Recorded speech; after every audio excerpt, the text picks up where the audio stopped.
Seja muito bem-vindo à aula de História do professor Dalton. E aí, vamos aprender juntos?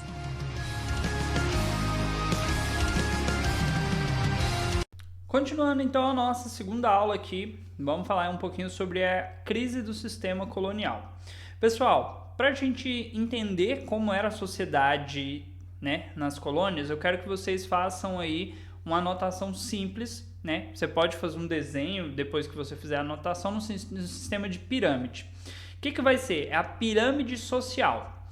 No topo da pirâmide, nós vamos ter os chapetones, com CH, chapetones. Os chapetones são espanhóis, eles são os colonizadores espanhóis.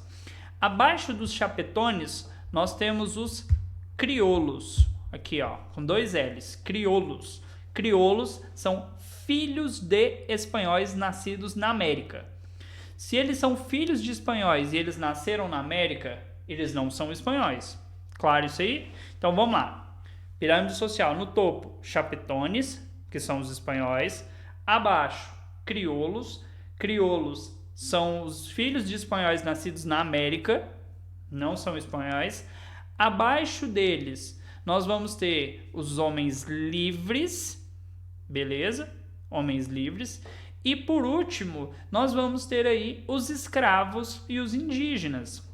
Então, essa sociedade colonial, ela está dividida em 4 grupos. Eu tenho chapetones, crioulos, homens livres, escravos e indígenas. A maior parcela da população está aqui, ó, entre homens livres e chapetones e crioulos. Entre homens livres, escravos e indígenas. Os chapetones eram os únicos que podiam assumir os cargos administrativos. Só eles poderiam tomar as decisões dentro das colônias. Os crioulos, por sua vez, eram os latifundiários, os donos de terra, porque os seus pais eram as pessoas importantes, as pessoas ricas, beleza?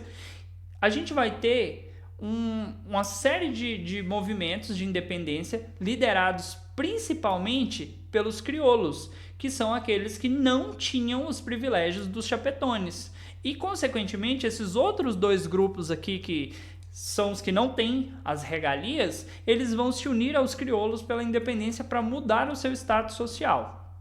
Mas vamos lá. No decorrer do século XVIII, a autoridade do governo espanhol sobre as suas colônias da América foi se tornando cada vez menor. Aí você fala, como isso?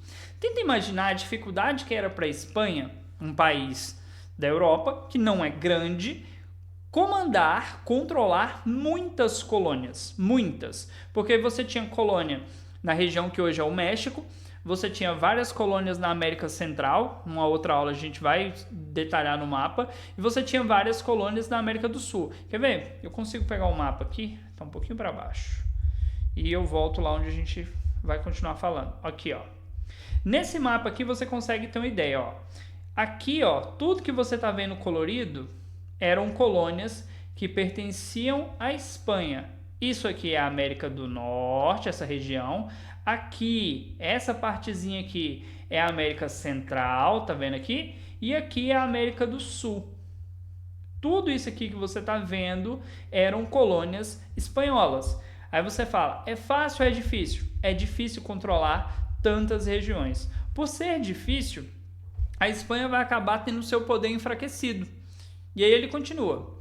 Nessa época, a Espanha não possuía navios suficientes para fazer a fiscalização de todo o litoral de suas colônias. Assim, os colonos conseguiam comercializar com outros estados europeus, contrariando o exclusivo comercial. A gente vai dar outro nome para isso aqui.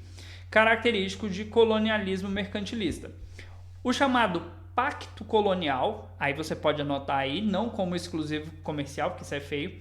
Pacto colonial dizia que colônia só pode fazer comércio com a metrópole. A colônia vende para a metrópole e a colônia compra da metrópole. E aí você fala, por que isso? A colônia serve para enriquecer a metrópole. Então, todo o dinheiro que sair daqui da colônia vem para a metrópole. É como se eu dissesse assim, a colônia produz cana-de-açúcar, vende a cana-de-açúcar para a metrópole e vai comprar um produto derivado da metrópole. É o melhor. Vende algodão para a metrópole e compra a camisa. Entendeu? Qual que vai ser mais caro, o algodão ou a camisa? Óbvio que vai ser a camisa, né? Então, o pacto colonial obrigava a colônia a vender para a metrópole e a comprar da metrópole. Só que aí vem um porém. A metrópole não ia querer pagar caro por um produto da colônia. Se a colônia conseguisse vender para outro país que não fosse a metrópole, ela conseguiria um preço melhor. Então, por conta dessa falta de navios, eles vão se aproveitar da situação para fazer comércio com outros países. E isso vai enfraquecer ainda mais a Espanha.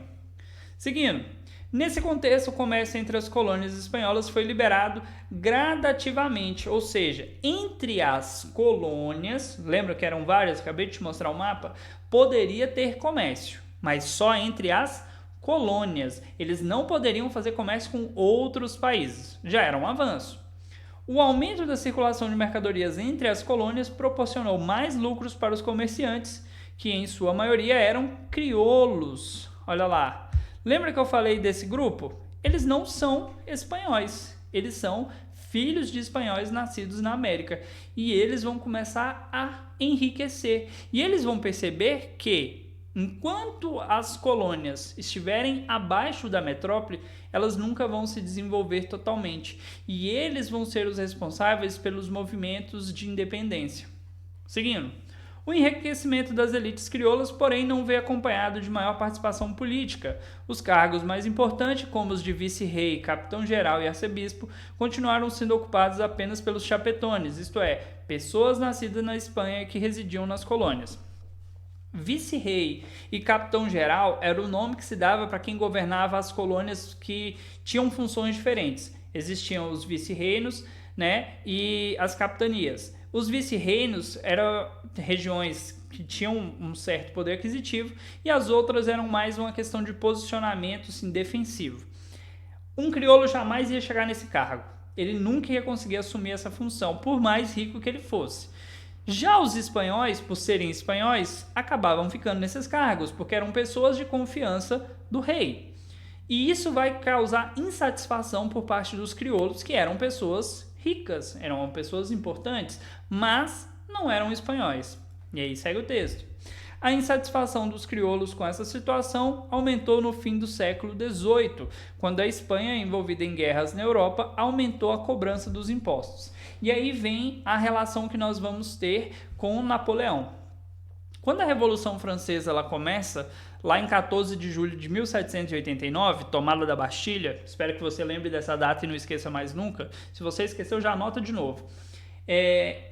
A guerra vai começar dentro da França, mas com pouco tempo, e aí a gente fala pouco tempo, 1799, 10 anos depois, a gente já tem Napoleão como um general francês expandindo a guerra. A guerra não vai ficar só dentro da França, a guerra vai se expandir para a Europa. E, consequentemente, essa guerra vai chegar na Espanha. E a Espanha vai tentar enfrentar o exército francês. E isso já era uma coisa assim, meu Deus, como?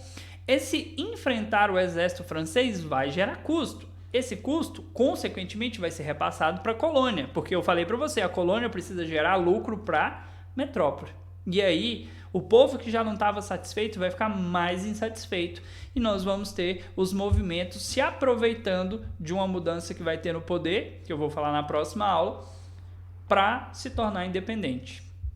Muita informação, espero que você tenha anotado. Se ficou alguma dúvida, coloca aí também que eu te esclareço daqui a pouco. Até a próxima aula.